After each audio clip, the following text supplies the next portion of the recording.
When you buy something, the gratification you get from buying that thing, it only lasts a little bit. But when you actually have an experience, that experience stays with you for the rest of your life. So I think travel and the experience economy is only going to continue to grow. Welcome to Radio Davos, the podcast from the World Economic Forum that looks at the biggest challenges and how we might solve them. This week, a global survey of the travel and tourism sector ravaged by COVID, but bouncing back. If you combine nature and tourism development, it could really maximize the sector's potential for socioeconomic prosperity in the developed world. We hear about the Travel and Tourism Development Index and talk sustainable tourism, how to reduce the negative impacts of travel and increase the positive. We hear from this head of a hotel chain eliminating single-use plastics. An inventory of every single piece of plastic was taken in every hotel. We probably reduced overall by about 65 to 70%. And we go to Rwanda, where tourist dollars are helping preserve mountain gorillas. People who are now rangers were poachers, actually killed the gorillas. But today, the former poachers are now rangers. What we've achieved here is an incredible balance between conservation and improving the life of the people. And the editor of Travel and Leisure magazine tells us about the impact of sustainable tourism. That actually can have a more positive impact on the ground than if they didn't go at all. Subscribe to Radio Davos wherever you get your podcasts or visit wef.ch/podcasts.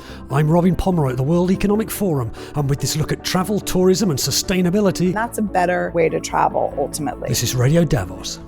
Welcome to Radio Davos, and this week, as the summer approaches in the Northern Hemisphere, we're talking about travel and tourism with a particular focus on sustainability. And to help me do that, I'm joined by my colleague, Maksim Soshkim. Hi, Maksim. How are you? Great to be here. What do you do at the World Economic Forum? I lead the forum's work on the Travel and Tourism Development Index, which is one of the forum's flagship benchmarking tools. It looks at and measures 119 economies based on the enabling factors and policies that lead to more sustainable and resilient travel and tourism development. So this is a report that comes out, every year, right? Every other year we come out. So are you able to give me some of the headlines from that report? Of course. So I think one of the things that, one of the main headlines is that the enabling conditions for travel and tourism reflect the rebound the sector has experienced post-pandemic.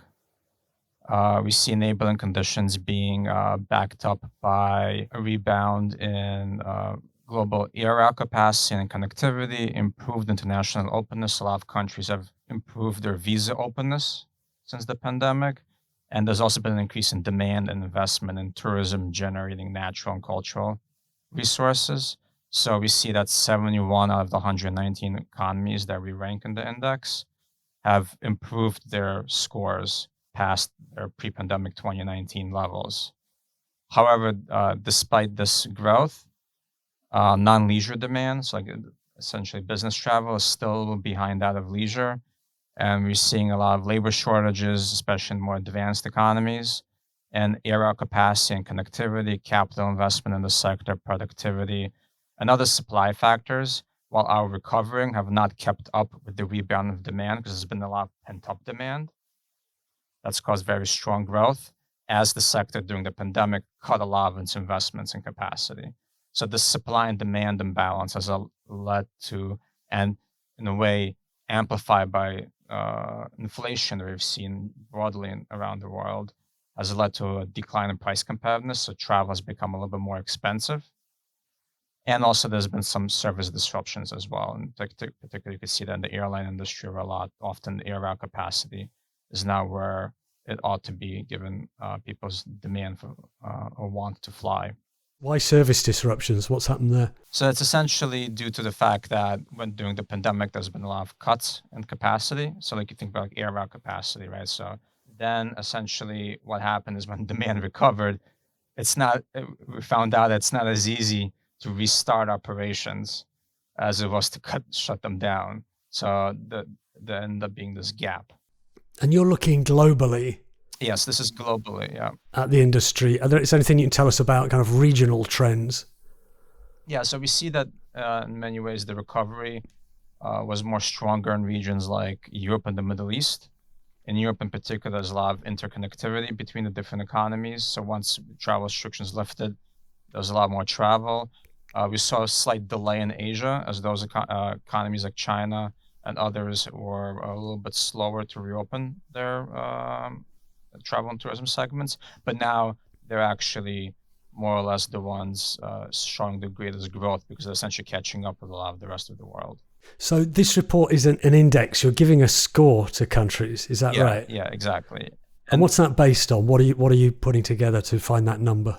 Overall, like I mentioned before, what we're trying to measure with this is not us trying to measure what's the best, country to go visit or anything like that. What we're really looking at are the enablers and policies that enable sustainable and resilient travel and tourism development. So we look at 5 different dimensions. One is the general enabling environment. So here we're looking at things that are not directly connected to tourism, but are important for tourism development. That's like business environment, health and safety, ICT readiness. So, the adoption of internet connectivity, 3G mobile coverage, things like that. And we also look at the general human resources and labor markets. Then we have things that we call travel and tourism policy enabling conditions. So this looks at things like price competitiveness. So how expensive is it to travel?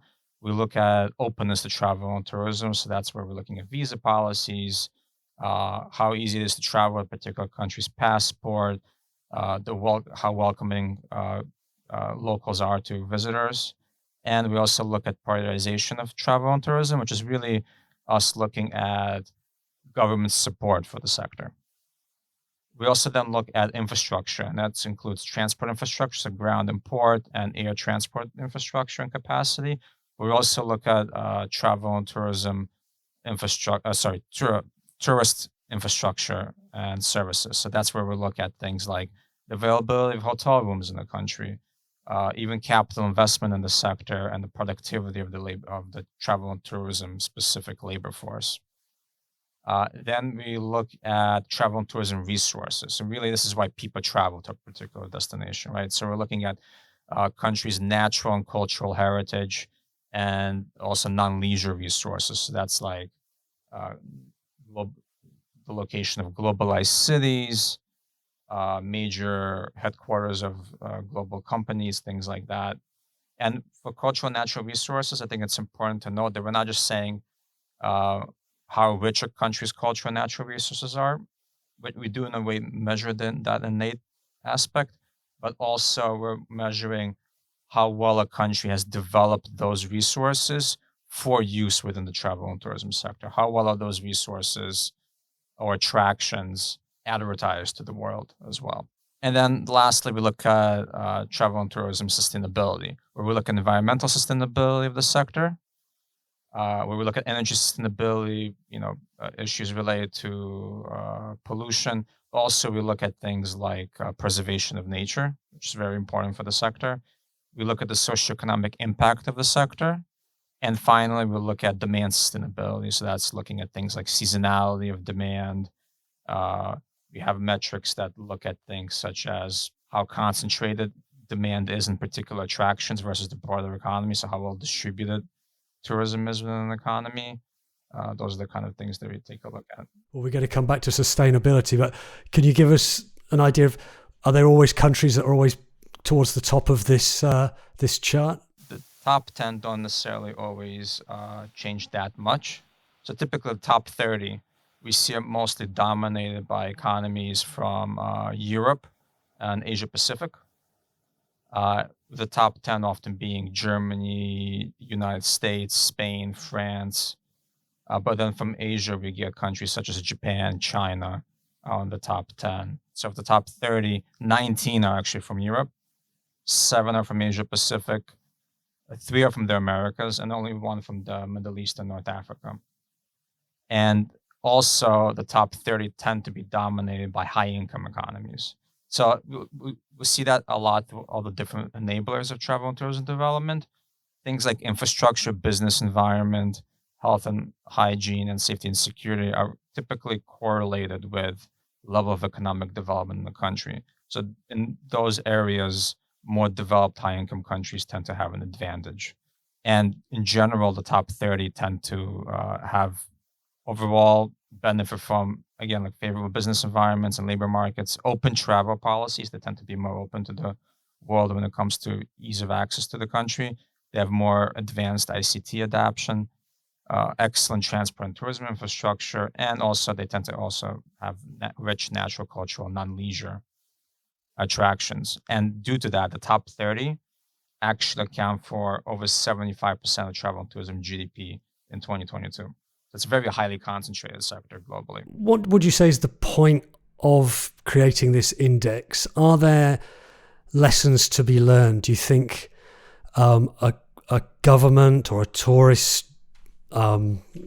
tourism board of a country or a region or could take this away, look at it and think, if we did this would unlock something better for us?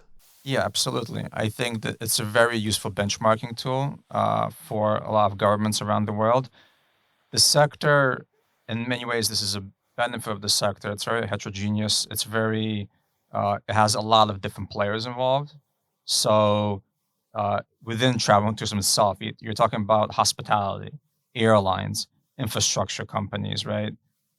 Airports and so on. But then also it's heavily reliant on making sure that, people travel to a country, they feel safe.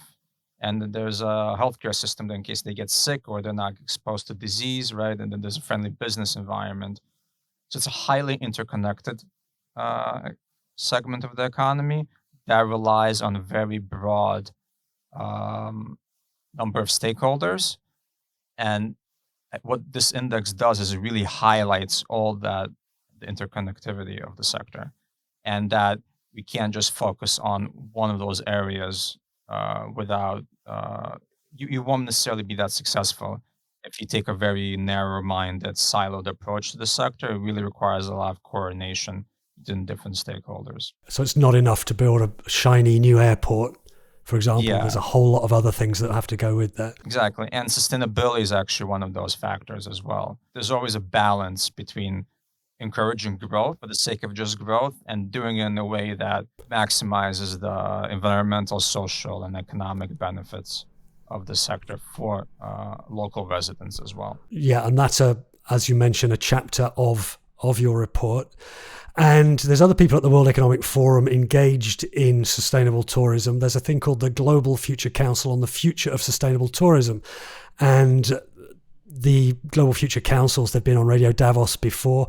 These are kind of small groups of experts brought together by the World Economic Forum to look at these quite specific issues, in this case, the future of sustainable tourism. And they arranged 3 interviews for me, and we're going to hear them. Very, very diverse ones. And the first one is with Jacqueline Gifford. She is the editor-in-chief of Travel and Leisure magazine. She's got one of the best jobs in the world by her own reckoning. She also happens to be a co-chair of the Global Future Council on the Future of Sustainable Tourism. She has a great overview of the global tourism industry and the changing trends and the impacts of mass tourism and concerns about sustainability. Let's hear that interview with Jacqueline Gifford. I think I have the best job in the world, first of all. I am so lucky to work at Travel and Leisure. I've been there about 10 and a half years.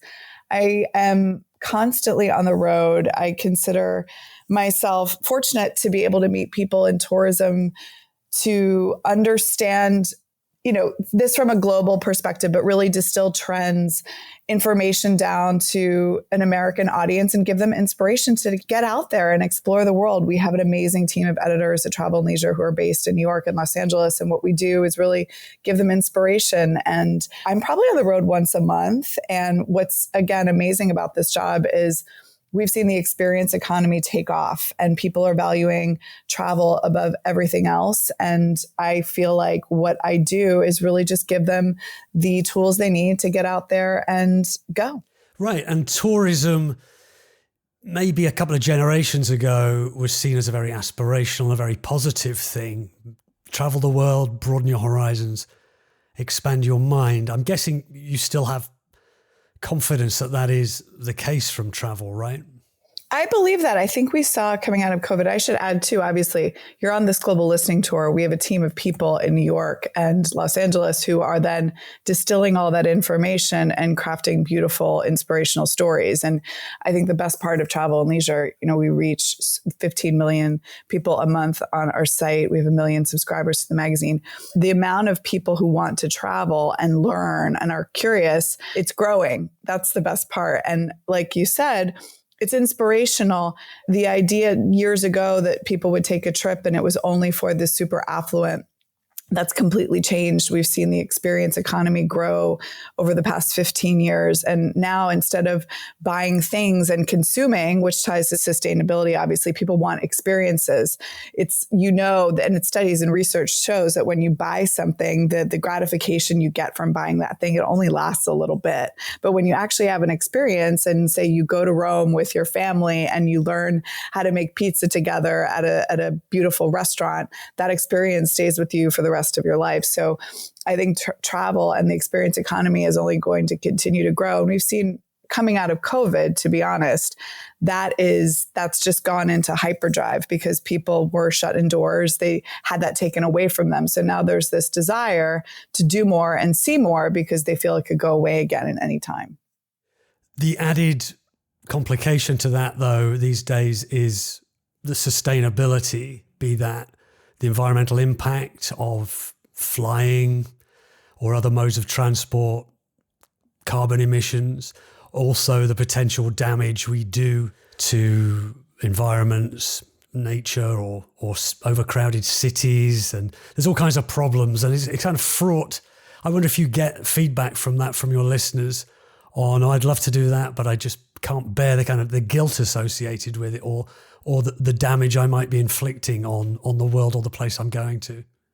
We do. We see that people now are trying to, look, you can't stop the world from traveling. That's full stop. And I believe that with the best of intentions, people assume that people want to do the right thing, but we'll never just stop. COVID was an unprecedented event where literally planes just stopped flying for a good chunk of time. Well, I shouldn't say totally stop flying because there were still a few going, but that kind of mass stoppage is never going to happen again. What we need, though, is people to understand that when they go out and they take a trip, there's this style of consumerism. There's a responsibility they have to learn about the environment, the place that they're visiting, understand the local community, and not be wasteful. And that actually can have a more positive impact on the ground than if they didn't go at all. There's this idea, I think we talk a lot about travel and tourism, that if you send somebody to a place and educate them on it, they're going to come back and be sort of spread the word and make sure that people in their community, they know, even if, say, take cruising to Antarctica, right? A fragile environment. There's a lot of people who think we should be doing cruising there at all, but you send people there responsibly with tourism companies that, have scientists on board, have, great practices, then they're going to come back and actually tell and share that word and that mission. And that's a better way to travel ultimately. Like a lot of challenges, it's also an opportunity, right? Sustainable tourism. We had an article here that how particularly younger people, they want to be sustainable consumers whenever that's possible. There's a premium, isn't there, I would say, on sustainable tourism. And are you seeing that in the companies and the companies you talk to and the places you go, where sustainable tourism or ecotourism are something that the consumers are actually interested in paying for? I think so, for sure. For example, take Costa Rica. So Costa Rica was a Travel and Leisure's Destination of the Year for 2024. One of the reasons we picked that destination is because it's accessible to the American audience, right? We're writing primarily for an American audience. Environmental quality of living is written into the Constitution in Costa Rica, which was groundbreaking at the time. You could argue that the Eco Lodge was born in Costa Rica. There's so many national parks there that have, the way that you access it, the Eco Lodges are tied up into the whole environment and, wildlife. surfing, wellness. It sort of ticks all the boxes for healthy living. And some of these eco lodges and tourism experiences are less than $100 in some instances, or, in a range that's really accessible and affordable to a wide swath of people. So I think that people are choosing things at a wide range. On the other hand, you have Rwanda, which I just visited, to do the gorilla trekking. It's expensive, right? It's $2,000 a person to get the permit to go in and see the gorillas. Now, I understand why they've gone with that model. It's the high impact, low volume model because they have to, because of the fact that the gorillas, the population is quite small. So to preserve that and fund the research to keep the gorilla population thriving, they need to charge more in order to make that whole thing go. So I think there's a wide range of experiences that people can choose from. It can be on that affluent high-end model. It can be on a more affordable, accessible model. It could also be just a single experience. I think of the time we went to Sea Island in Georgia years ago, and I took my son and he was 3 years old, and we did a morning experience to go see the turtles hatch on the beach. And it's a really fragile environment. When the turtles hatch, that most of them don't survive because the birds come in and swoop and eat them. And it was really amazing to sort of see this fragile environment, this whole experience. And that was just one morning. And this was one morning in the larger story of a beach vacation, which was, kind of a quintessential American family holiday. But again, that's an experience I'll never forget. So I think when we look at the idea of sustainable tourism, where we fall short is that oftentimes there's this eat your vegetables mentality to it. Like, oh, you must do this because it feels, it's like ticking a box. It's going to be good for the environment. But actually what we're trying to do is give people a better sense of the place that they're living and visiting so they can make responsible decisions. And those experiences can be fun. They don't have to be dry or boring.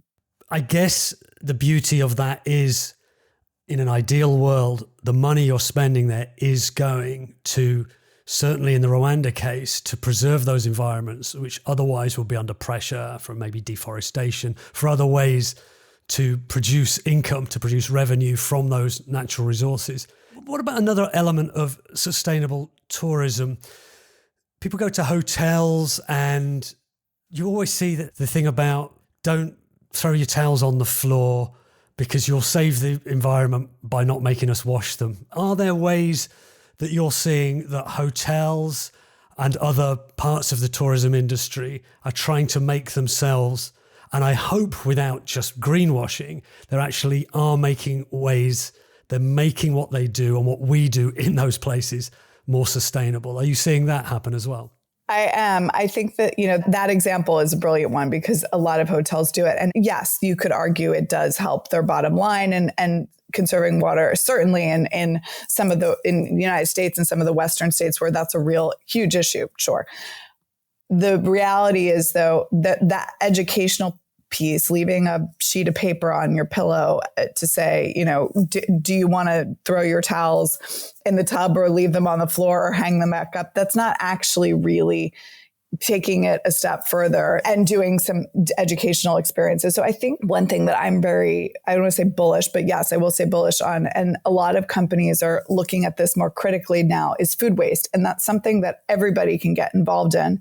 But people don't understand the amount of waste that goes into a buffet, right? When you go and you might have one sip of a glass of orange juice, and exaggerating, you leave like a whole cup left and you take one sip. The amount of energy it took for someone to make that glass of freshly squeezed orange juice, ship the orange into the hotel, and then you drink it and you take one sip and it goes in the trash. It's just a complete waste. And so what a lot of hotels are doing now is looking at how much they put out, portion size. These are things that actually consumers, if you educate them on, again, properly, a lot of cruise companies are doing this. Red Carnation Hotels has a program that looks at their food waste, as do Uniworld Cruises. There's some really interesting brands. And it's, again, sometimes I think hotels don't do a good enough job of explaining that they're doing these things behind the scenes, because it might feel like to the consumer, oh, they're sort of cutting back. And to a certain degree, that's true of some of the water conservation efforts as well. It feels like, again, it's a lesser than, but if there's more of a understanding. And this is where media, I think, comes in. If we do a better job of explaining to people, there's a real reason why people are doing these things or companies are doing these things. It's because it's a better environmental practice. Then I think the industry will just keep growing and rolling with it, and more hotels will start to do these things. Another element might be single-use plastics. Is that something that comes up as problematic for your readers? For sure. Everybody's looking at single-use plastics. And honestly, listen, in the past 5 to 10 years, the amount of hotels that now offer water bottles and water stations, that's changed. I mean, and a lot of, again, people might want to say, oh, is that really making a difference? But I say perfection is the enemy of progress. I think we've got to reward people for taking some steps, and it might not be perfect. It might not be, the full things we wanted to. Everybody has goals. But again, think back, 10, 15 years ago, you never saw that. And now the amount of hotels that are reducing the amount of plastics. I'll go back to Rwanda as a really interesting example. As a country, they banned single-use plastic. It held true. We saw, everywhere, every hotel had an aluminum water bottle. When you go and do your trekking experience, they've got a tiny country, a fragile environment, and plastics are bad. And they've taken the step. They also have a community monthly cleanup effort where everybody, even the president, takes part in it. And I was like, wow, if we did that in the United States, think about how much cleaner and greener we would be. And it has the buy-in of the entire country because, again, they know that if you have a healthier environment, it's going to support their tourism efforts and their economy in the long run.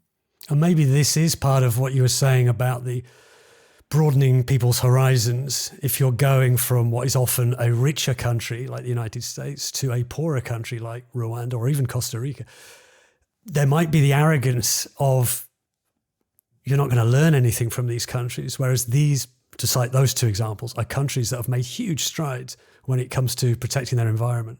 I think you're right. I think sometimes we don't appreciate how, I don't want to say underfunded, but certainly undereducated. When we're here in the United States, I just read recently that New York City is thinking of adding climate change to the school curriculum here in the public schools, which is fascinating to learn. But when we look at the sort of arc of some of our cities and infrastructure, take a place like Singapore, they have incredibly green initiatives there. And there's so much globally. And this is why tourism is important, because the more you travel, the more you see what other people are doing and how they've shaped their destinations and ecosystems. And we could take that and bring it back here to the US, or certainly some of the things we're doing here could influence other destinations. And that's really why, to me, travel is important. I'm on a global listening tour as the editor-in-chief, and I love to go and travel and learn what other people are doing and see if this would work in the US or could it work somewhere else, because it's really about uplifting people and making sure that we have a planet that is still habitable and safe and a clean environment. These are all things that everybody has a stake in. Is there anything, trends for 2024? Is there anything that you're excited about, either in ecotourism or just tourism generally? Tourism in general. One trend I'm very excited about, Robin, we have seen that, there's this surge of interest in Asia, particularly in the US. And because it was really the last place to open up, so many destinations there, I think, are going to, benefit from travelers coming back this year. And whether it's Thailand, Vietnam, Cambodia, so people are very interested in going and experiencing it. I call them sort of it's the monument tourism or monumental tourism. People are really interested in seeing architectural heritage sites, UNESCO sites, because again, there's this tension. Will they still be here at some point? And I myself have, benefited from seeing things. For example, I went to see Alula in Saudi Arabia in 2022. And it was one of the most remarkable experiences of my life to see these ancient structures from thousands and thousands of years ago. You have to walk away feeling completely changed. So I think that style of tourism is here to stay and is probably going to grow. And then also outdoor travel and adventure travel, that's something that's held up actually since, the pandemic. People really still are valuing their time in the great outdoors and nature. And that's important. Celestial travel, looking at the stars, that's something that people are really keen to do. And live events and music festivals, that's another thing that we're looking to cover editorially, because people are just so excited to go to concerts and feel like they're part of a cultural moment. That was Jacqueline Gifford, editor-in-chief of Travel and Leisure magazine. So, Maksim, she's talking about sustainability. Do you notice that sustainability, concerns about sustainability, have an impact kind of on the trends that you're looking at in your job? Absolutely. I think sustainability is one of those major challenges the sector is facing, especially in the coming decade, right? So, uh, even the project that we're working on, we made a lot of revisions to the Travel and Tourism Development Index. It actually used to be called the Competitiveness Index. But before the pandemic, there was a lot of concern about overcrowding. That was a major issue in the sector, right? Places like Amsterdam, Venice, Barcelona. Yeah, the people protesting tourism, right? So we decided to kind of develop a sustainability index. And what we ended up, we had a number of workshops and engagements with stakeholders from governments to private sector to academia and international organizations. And we're kind of saying, okay, well, if we want to have a competitiveness index and sustainability one, what would be in sustainability and what would be in the competitiveness index? And what ended up happening was that everybody sort of said that these two things are not, you can't separate them. They're honestly part of the same thing. So that's how we ended up changing the name and incorporating much more sustainability factors into the index. That takes us to our next interview with a company, so private sector. This is Neil Jacobs. He's the Chief Executive Officer of Six Senses Hotels, Resorts and Spas. They sound very... Have you ever been to a Six Senses hotel, Maxim? I haven't had the pleasure. No. Well, save up. Save your pennies, because he makes them sound very nice. And the reason we interviewed Neil Jacobs is because Six Senses, as well as running apparently lovely and high-end hotels, is very engaged in sustainability. Let's hear from Neil Jacobs. Six Senses has been around for probably close to 30 years. It was always and continues to be known for predominantly resorts, and have never been frightened of going to remote areas and places that, are a little more difficult to get to and generally quite beautiful and kind of scattered around the world today. But the group started very much as a resort group in Southeast Asia. And the main value set of the brand is really based around sustainability, and the group and the founders of the company were very much engaged in sustainable practice from day one, and that was long before people, were talking about sustainability. So we're very well known for where we are and the value sets of wellness and sustainability and, experiences and, interesting stuff to do when you're there. So tell us about this plastics initiative.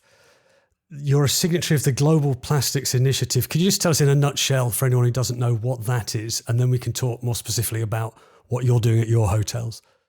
Well, it's kind of a semi-government body, came out of Europe, that is really focused on sustainable practice, and in this instance, in the reduction of single-use plastic in all its aspects.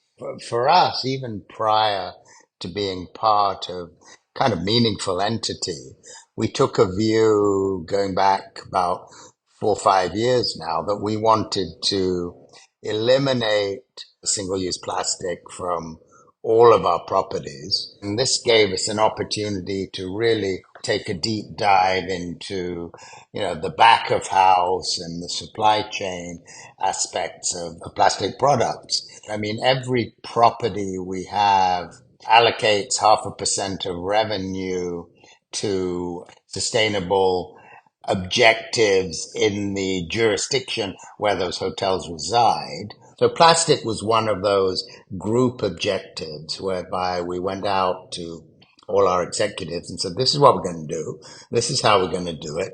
First thing that was done was an inventory of every single piece of plastic was taken in every hotel. The time we did it, we probably had 16, 17 hotels. Today we have 25. So this inventory was taken. We engaged a Swiss Hotel School to help us. And every 3 months, every 6 months, we took a look backwards. We tracked it. We were tracking numbers. We made a almost a competition out of it between all the different properties. General managers of hotels are generally very competitive.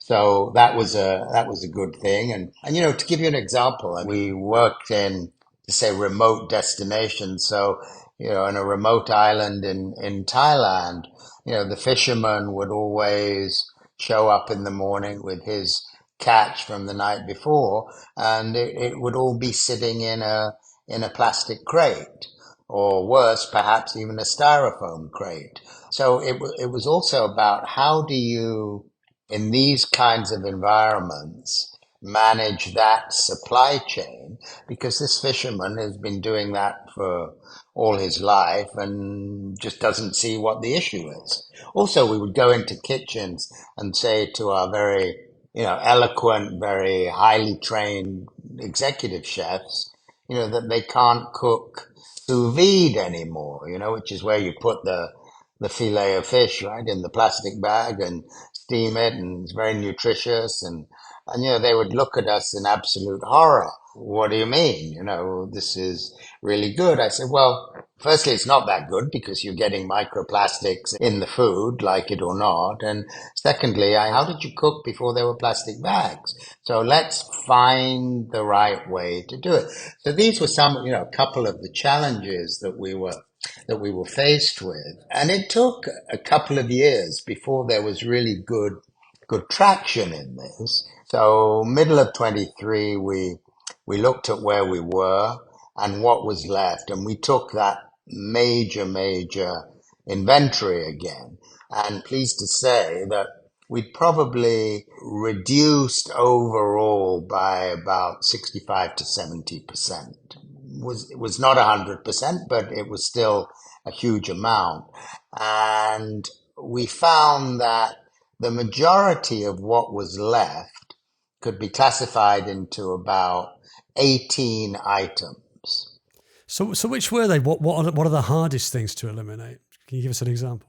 Probably the worst offender was the Nespresso pod. So we found alternatives to that pod, and a way more sustainable one, and done with cardboard as opposed to the plastic. So that came down considerably. Fortunately, given our view on sustainability, we've never ever used little plastic bottles for shampoo and conditioner. And I think in our case, and our advantage in some ways, is that we have been practicing these kinds of initiatives for so long. And even before it, became the politically right thing to do, we had people that worked at Six Senses that were believers 10, 20 years ago. And so it's really very, very much embedded.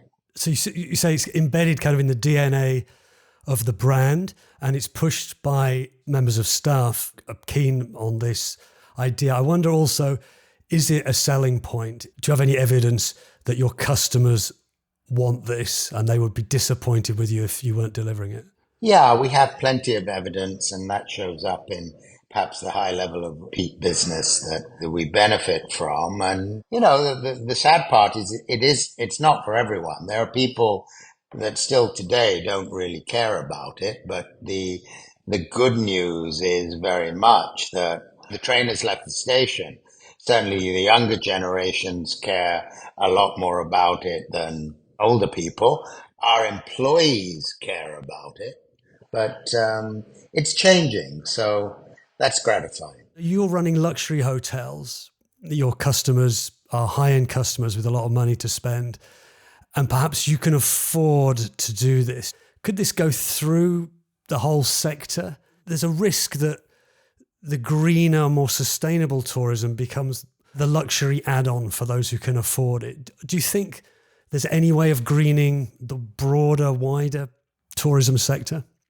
We definitely think so. And you're right in what you say. It's a little bit the same around wellness too.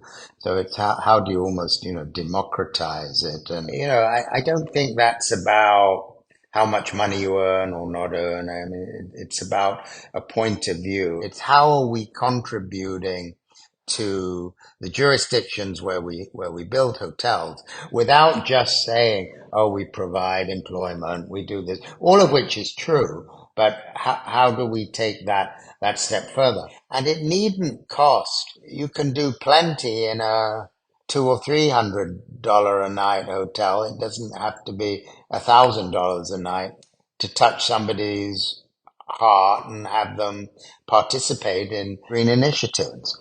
It needn't cost more to engage, and to us, it comes back to a culture of sustainable practice, because it's easy to say, oh, we can't do this or we can't do that.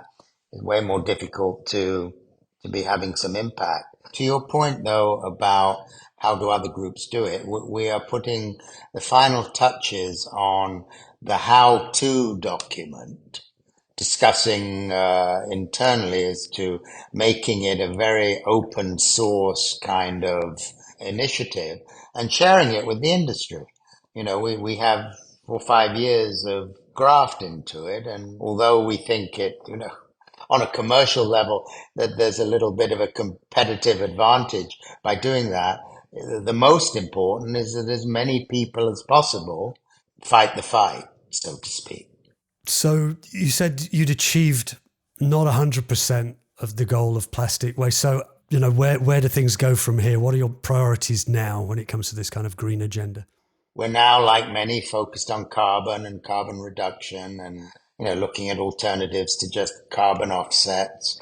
We've always looked at how we build. In many places, we desalinate. We're bringing seawater in. We have the equipment to do that.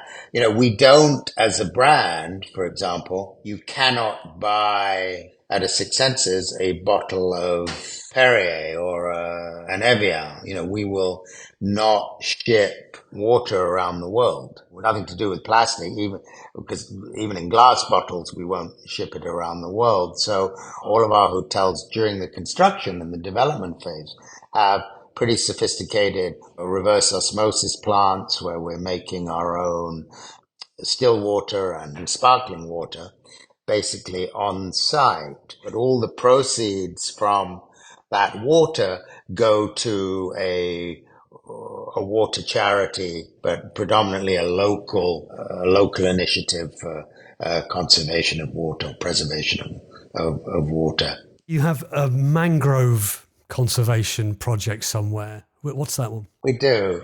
We have a number of hotels that have original mangroves. The next hotel that we open, the first week of April, is in the Caribbean on the island of Grenada, and we have active mangrove swamp there. The other thing that we do as a brand, we grow a lot of our own food. Every Six Senses has an organic garden. In Oman, we have a farm. We're growing a huge amount of food for consumption within the hotel. We have the same in Ibiza. We have animals. We have chickens. We do organic eggs. We have goats. We have, depending where we are in the world. So when I talk about culture and DNA, all this stuff is there, and local management spend a lot of time thinking about how to continue to raise the bar around sustainability and wellness. I mean, every hotel has a director of sustainability, which again is very, very unusual. Often it's just, the general manager's assistant that would run a monthly green team, and what are we doing? Are we washing, the towels? Are we washing the sheet? All of which is, regardless of the motivation, it's not a bad thing, right? It's not a bad thing. But at least with a sustainability director that sits on the executive committee of the hotel, so they have an equal voice to the food and beverage head, the rooms head, and, it's almost keeping everybody honest. It's like sustainability police force, right? And they touch every single department. So when I talk about part of the culture. This is kind of how it manifests itself from a day-to-day perspective. Neil Jacobs, CEO of Six Senses Hotels. So he gave kind of an array of areas. Sustainability is so many things, getting rid of plastics, reducing energy consumption, or moving to renewable energies. There's also, you've got to take a plane to a place like that, thinking about the greenhouse gas emissions and pollution. It must be nice to be a tourist and to be able to think, I'm contributing to the local economy, I'm expanding my mind, I'm having a lovely time, but also saying to yourself, I'm not damaging the earth too much. We always have a footprint. But I wonder if it's a bit of a luxury. Is sustainability kind of a high-end add-on, do you think? Will mass tourism become more sustainable? I think there's definitely ways to make tourism more broadly sustainable. Obviously, I think it's definitely easier in the luxury segment to make things sustainable because it could sometimes increase costs. But if you look at things like the preservation of nature, right?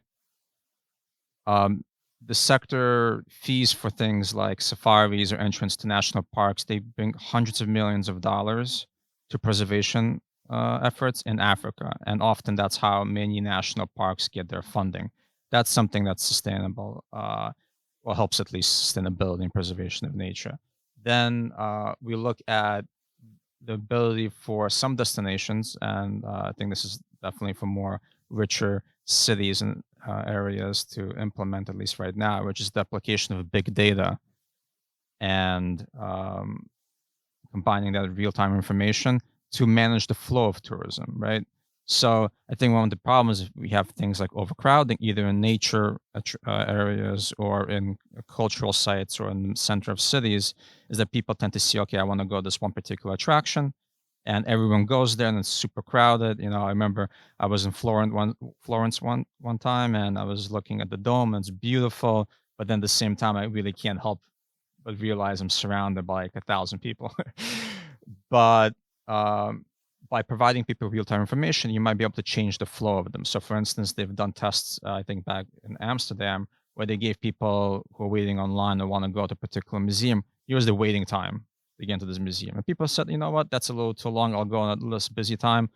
And then if you're able to then manage the flow of people to less visited secondary destinations or to less visited parts of a city, you're able to both at once distribute the economic benefits of tourism, improve the visitor experience. They get to feel, instead of going to necessarily more touristy areas, they get to go to more they get to have more local experiences, which we find is something that more and more people want.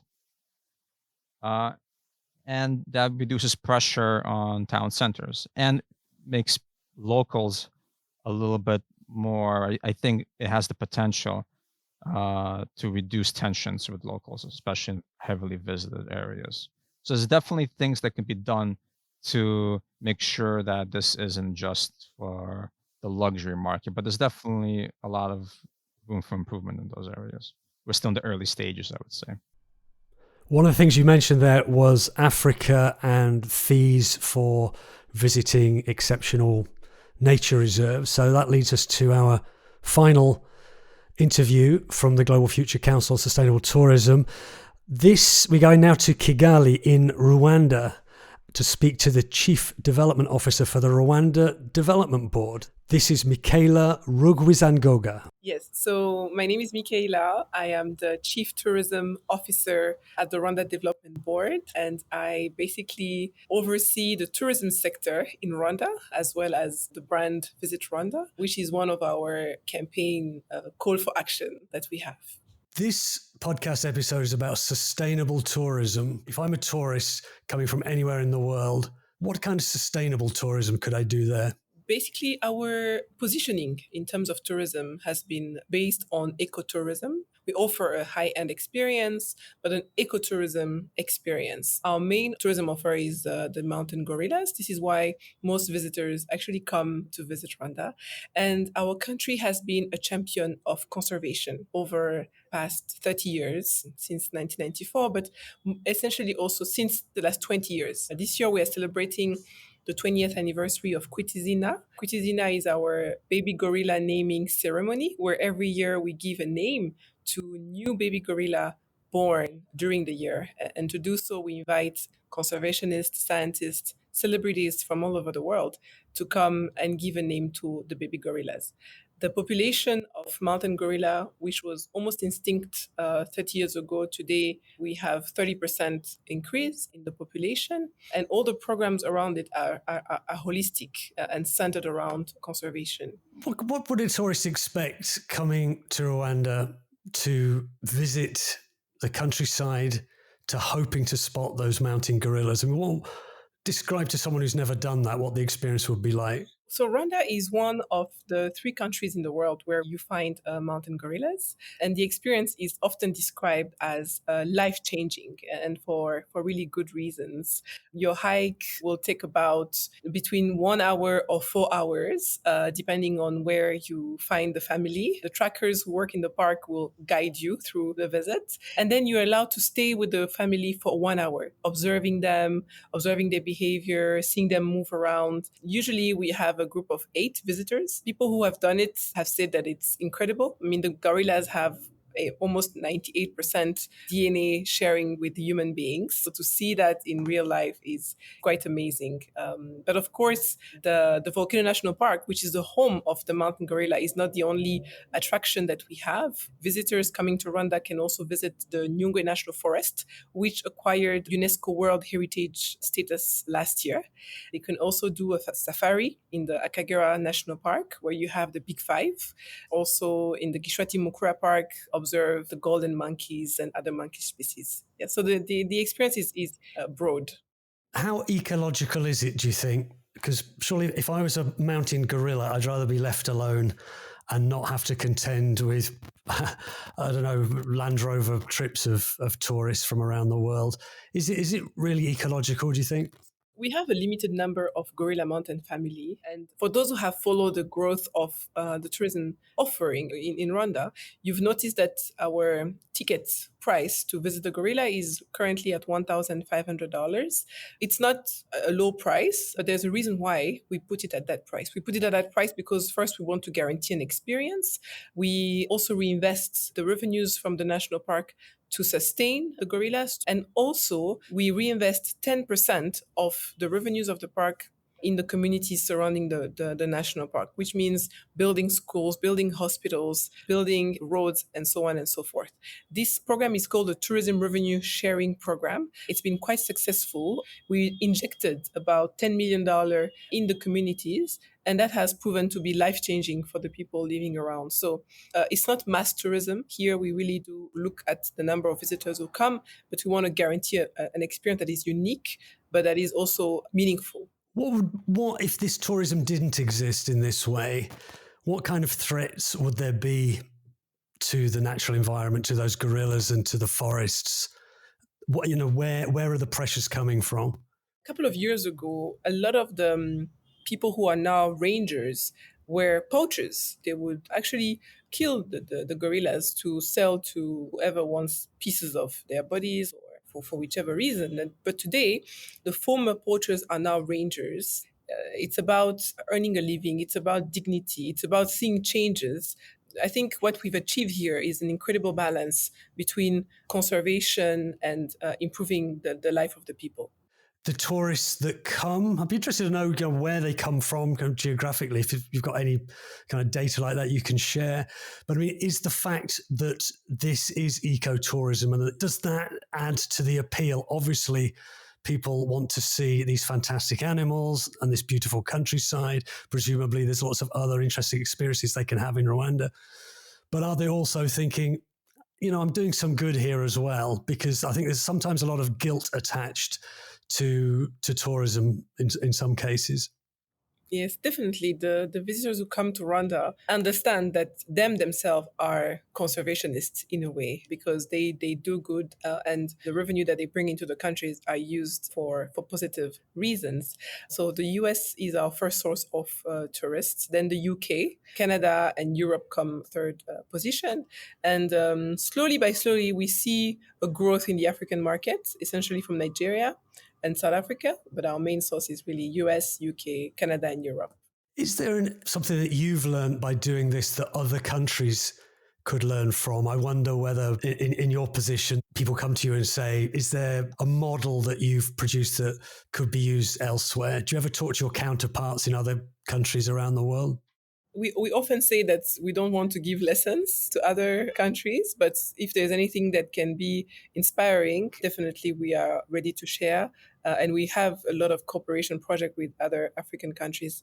One essential thing that we've done here in Rwanda, and which has proven to be successful, is to involve the local population from the get-go, to have their buy-in, to make them understand that the program that the government is putting in place, the decision to develop tourism, the decision to develop whether it's leisure tourism or conference tourism, etc., has to be done hand in hand with them. They are the prime actors, but also the prime beneficiaries of this development. And I think we've been able to achieve that really well because our system is decentralized and very inclusive, and that has worked really well. Another example is cooperation with other African countries. When we did the rewilding of the National Kagera Park, where we have the Big Five, we were supported by South Africa. So we were able to reintroduce white rhinos in Rwanda from South Africa. We introduced lion from South Africa. And this cooperation, this Pan-African cooperation is also very important. So I think the message here is for our African countries is also that working together, we can achieve so much. We can reshape our tourism product. We can improve our tourism product by working together. And that's key. So if you had to convince someone, I'm sure need little convincing, what would you tell them? Maybe apart from the gorillas and the Big Five, what would be fascinating to someone who's never been to Rwanda or that part of Africa? One of the best kept secrets I like to say is our weather. We are known as the country of eternal spring, really good soft weather for you. If you're starting for your first visit in Africa, it's really a smooth landing. It's clean, it's safe. We have a rich history. Part of our history is difficult, but still a rich history that we are sharing with the world. Lots of museums and cultural spaces to visit.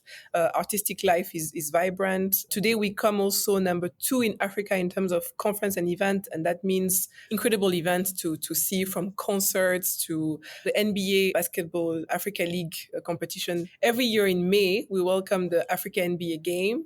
It's a week of entertainment, of fun, basketball, music, and so on. Culinary as well. We do have some of the top chefs in Africa who have restaurants here in Kigali. And so if you are a foodie, this is the place for you to enjoy. And then hiking, lots of hiking experience because we are known as the country of 1,000 hills. That's what comes on top of all the national parks. And of course, also meeting the people, and understanding who we are, our history, the sense of resilience that Rwanda have because we've come from afar and we've achieved a lot over the past 30 years. And so that also is what we want to share with the world. So, Michele, you've mentioned that Rwanda is a clean country. There's a couple of initiatives related to that you can tell us about.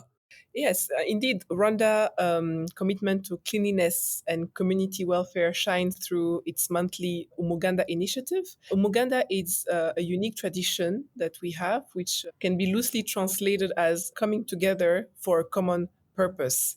And what we do essentially is that every last Saturday of the month, we go in our respective communities and we do community service. That goes from repairing a road to just cleaning your broom or repairing part of a school in your neighborhood, etc. And we do that every last Saturday of the month from 7 o'clock to 10 a.m.